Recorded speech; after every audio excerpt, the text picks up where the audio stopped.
বাঘমামা তোমার। এই বাঘ কি রে, ভয় পেলি? হাহা, বিরক্ত হয়েছিস?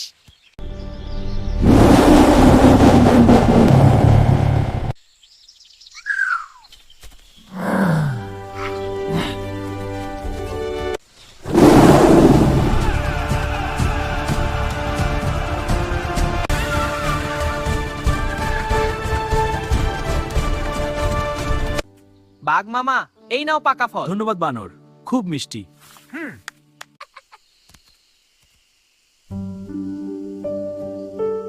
সাবধান, শিকারীদের ফাঁদ। ভয় পেও না, আমরা একসাথে লড়বো। বাঘ মামা আমাদের পাশে আছে।